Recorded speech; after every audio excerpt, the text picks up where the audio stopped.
Welcome to Man Does Tech, where I solve the problems you didn't even know you had. In this video, I will explain how to change a Dodge Charger rear diffuser. First, gather your essential tools like a trim removal tool, a 10mm socket wrench, and a clean cloth. Make sure your new diffuser is the exact fit for your specific Dodge Charger model.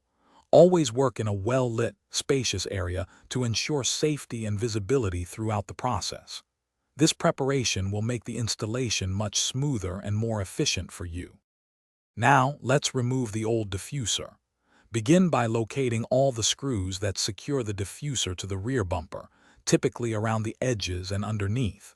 Use your 10mm socket wrench to carefully remove these fasteners.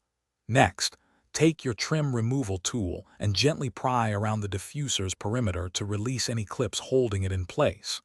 Once all clips are free, carefully pull the old diffuser straight off the bumper. With the old diffuser removed, it's time to install your new one. Carefully align the new diffuser with the mounting points and clip slots on your Dodge Charger's rear bumper. Once aligned, apply firm, even pressure around the edges to ensure all the clips snap securely into place. Finally, reinsert and tighten all the screws you removed earlier, making sure the new diffuser is firmly attached and doesn't wobble. After installation, perform a thorough final check. Gently tug on the new diffuser to confirm it's securely fastened and all clips are engaged. Ensure all screws are tightened to the correct torque, preventing any future rattling or detachment.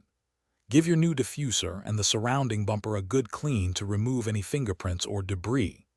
Also, remember to check the description below for a link to those fantastic leak-proof meal prep containers and other great deals. Thanks for watching. If you found this helpful, don't forget to like and subscribe.